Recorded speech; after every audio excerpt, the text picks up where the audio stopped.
네, 저희가 지금 상담 내비게이션 강좌를 하고 있습니다. 이 상담 내비게이션에서 오늘은 상담 초기 과정에서 상담사들이 어떤 역할을 해야 되는지, 이제 우리가 접수 면접에서 상담사 역할을 살펴보았기 때문에 상담 초기 과정에서 어떻게 상담사가 역할을 할 건지 이 부분들을 교재를 보면서 같이 진행해 보겠습니다. 자, 교재 223쪽, 내비게이션 책 223쪽을 같이 보시면서 따라오시면 될 것 같습니다. 우선 상담 초기 과정에서 상담사 역할이 여러 가지가 있는데, 이제 첫 번째가 뭐냐 그러면 가장 중요한 게 치료적 동맹을 형성하기죠. 그래서 이제 이 치료적 과정을 동맹을 형성한다 그러는데, 상담 후 효과를 우리가 나눌 때 상담이 어떻게 해서 효과가 나타나느냐, 내담자들이 이 상담을 받아서 상담에 도움이 되느냐 그럴 때 효과의 큰 이제 세 개의 카테고리가, 첫째는 상담 관계, 내담자가 상담을 어떻게 관계를 맺고 있느냐, 이 부분에 대한 것들이 있고, 두 번째는 내담자의 조건이 있고, 세 번째는 상담자의 조건이 있고, 이렇게 얘기를 했었죠. 자, 이 부분에서 내담자의 조건, 상담자의 조건 말고 상담자가 내담자고 관계가 어떻느냐가 이 상담 후 효과에서 굉장히 중요한 3분의 1 정도의 요소를 미치고 있다, 이렇게 연구들은 이야기하고 있습니다. 그 연구에서 말하는 이 관계를 그러면은 결정짓는 요인이 뭐냐 할 때 치료적 동맹이라는 거죠. 치료적 동맹이 뭐냐 그럴 때 우리가 쉽게 말하는 나와 내담자가 라포를 맺어가는 거다. 근데 이 라포에서 가장 중요한 키가 뭐냐면 상호 신뢰와 존중이라는 거죠. 그러니까 내담자도 상담자를 신뢰하고, 그 다음에 상담자도 내담자를 신뢰하고, 이 부분이 되어야지 사실은 치료적인 관계가 시작된다. 그리고 이 치료적 관계가 이 치료에서 가장 중요한 효과를 나타내는 안정기지가 된다. 이거를 보통 이제 허니 버나드 이런 이제 그 학자는 이야기를 하고 있습니다. 그래서 사실은 이것은 상담자만 해야 되는 게 아니라 내담자하고 상호 협동의 과정이다. 함께 만들어 간다는 거죠. 그래서 이런 이제 그 치료적 동맹 과정이 매우 중요하다. 자, 그러면 치료적 동맹을 맺으려는 조건은 어떻게 되느냐, 이 조건을 한번 보겠습니다. 조건. 자, 조건에서는 먼저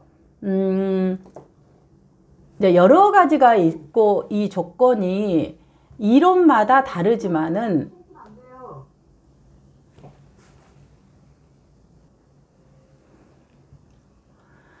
그러면 이런 이제 치료적 관계 동맹을 맺을 때 이게 이제 어떤 기능을 하냐 그러면 내담자가 되게 이제 상담자를 신뢰하는 거죠. 방금 제가 이런 그 강의의 환경에서 굉장히 산만하잖아요. 오늘은 이게 막 소리도 들리지 않고, 그리고 또 우리 참여하신 분들이 막 이렇게 화면이 막 보였다 안 보였다 이러기도 하고, 또 저는 얼굴을 또 비디오를 끄고 하는데 그것도 모르고, 이런 이제 그 환경적인 상황이 산만한 건데, 사실은 저와 선생님들하고 신뢰가 되지 않으면은 이게 이제 그 마음에 강의가 집중이 안 되는 조건이 되죠. 근데 선생님들이 저에 대한 신뢰가 있다 그러면, 아, 그럴 만한 사정이 있겠다, 그렇게 생각하고 좀 기다려 주시고, 그리고 이제 조금 더 마음을 집중해서 할 수 있는 거죠. 근데 만약에 신뢰가 안 되고 오늘 강의가 첫 시간이었어요. 첫 시간이었는데 이러면은 어떨까요? 아, 그러고 보니까 오늘 첫 강의를 들으신 분이 있네요. 그럴 때는 이 강의라든가 저에 대한 신뢰도가 좀 떨어질 수 있겠죠. 왜? 이 환경 자체가 불완전한 것이, 아, 강의의 내용과 상관없이 어쨌든 이 환경에서 제공되어지는 그런 신뢰로운 분위기가 형성되지 않으면은 어쨌든 관계에 영향을 미칠 수 있다라는 거죠. 그래, 그만큼 이 강력한 관계 동맹이 중요하다.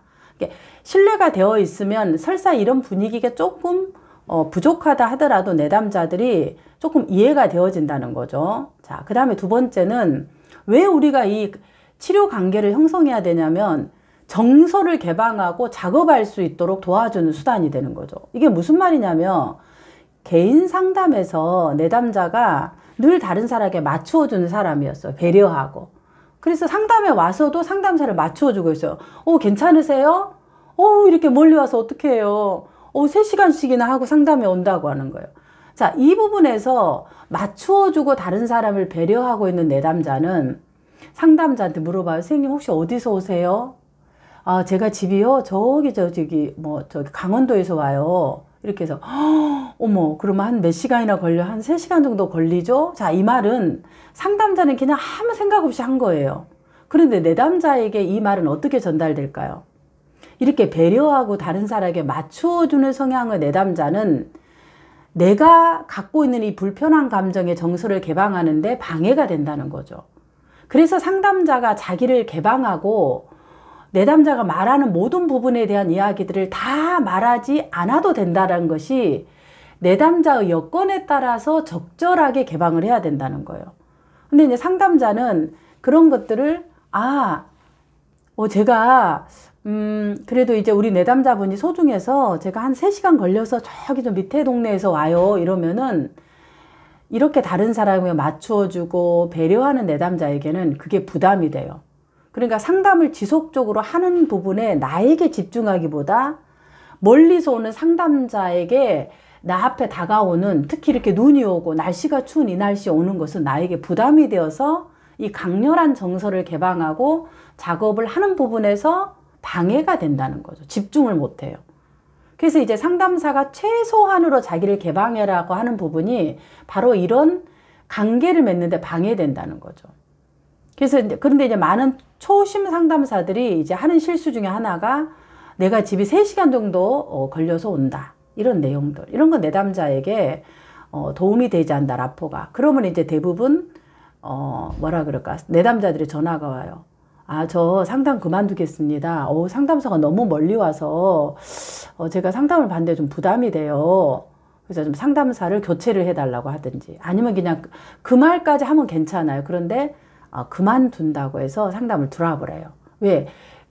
내가 배려해줘야 되는데 이렇게 나를 위해서 오는 것 자체를 내가 받기가 부담이 되는 거예요. 그럼 이 감정을 이 부담감을 마음을 편하게 하기 와서 안 돼. 내가 상담자를 신경을 써야 되는 거예요. 멀리 온 상담자를. 혹시나 미끄러질까?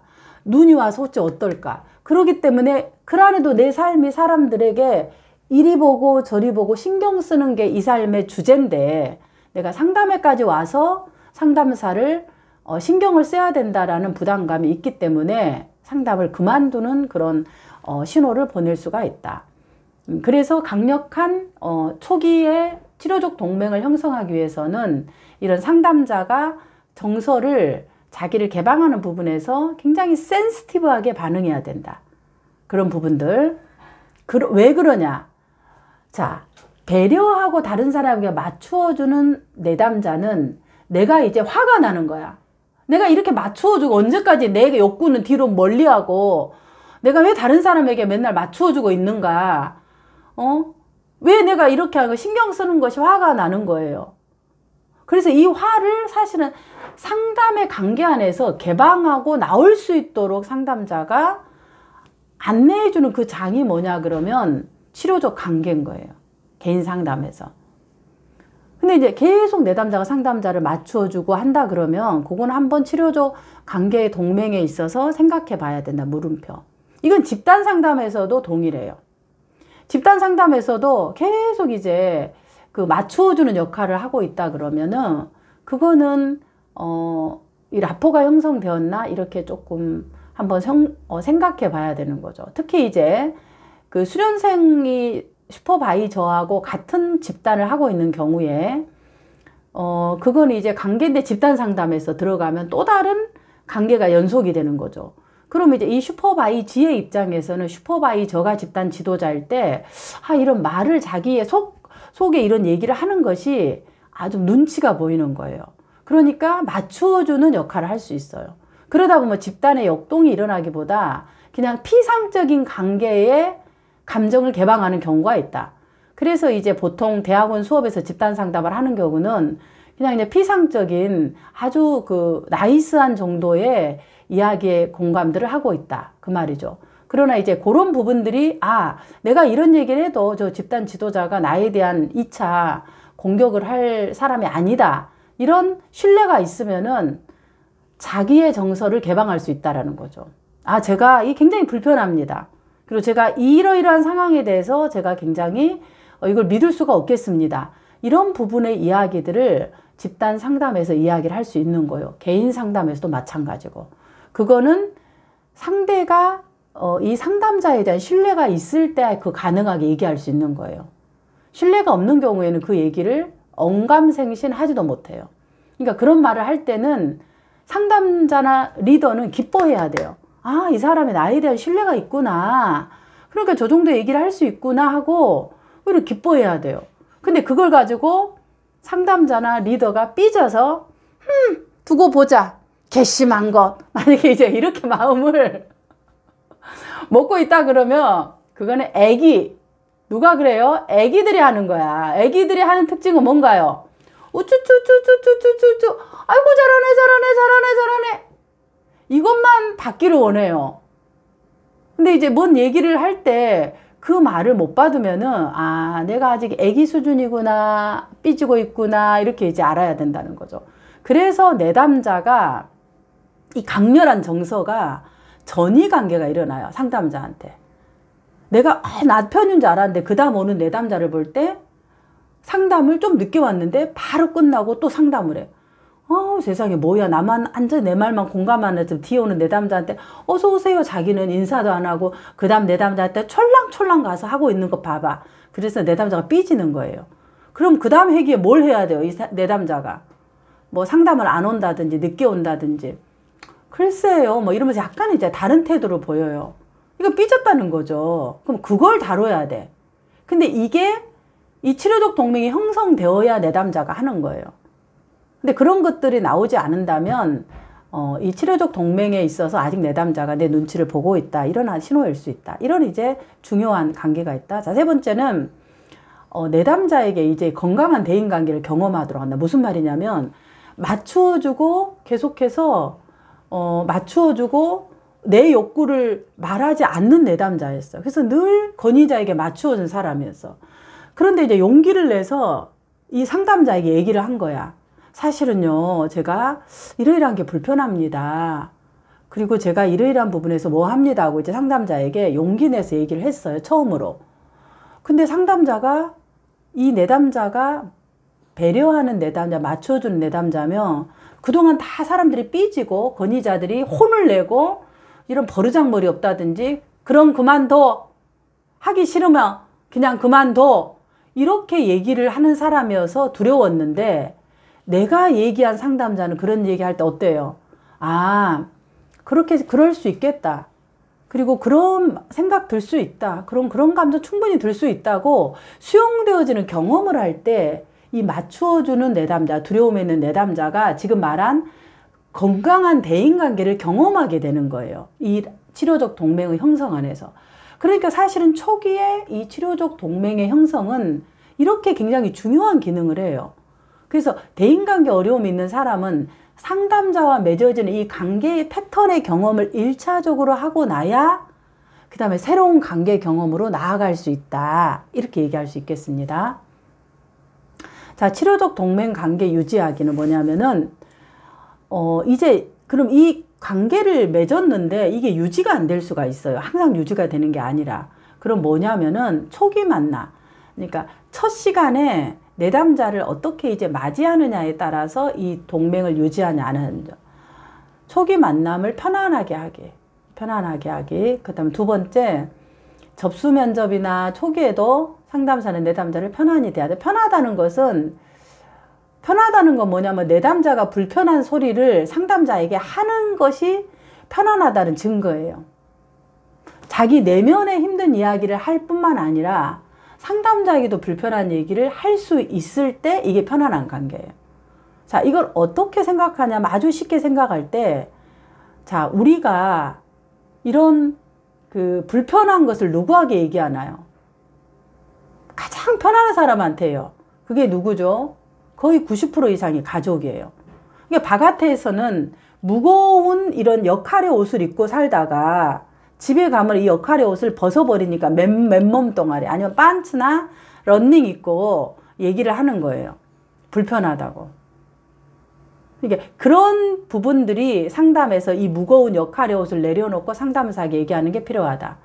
그 다음에 이제 비언어적인 것에 주의를 기울이는 것도 하나의 이런 치료적 관계를 유지하는 한 방법이다. 비언어적인 것은 이 사람의 이제 말하지 않지만은 이 몸에서 느껴지는, 몸에서 말하고 있는 굉장히 중요한 메시지, 이런 것들을 보는 거죠. 자, 그 다음에 그래서 이제 이분이 지금 이 정서 상태가 비언어적으로 어떻게 하는가, 이런 부분들을 같이 활용하는 부분으로 치료적 동맹을 유지할 수 있겠습니다.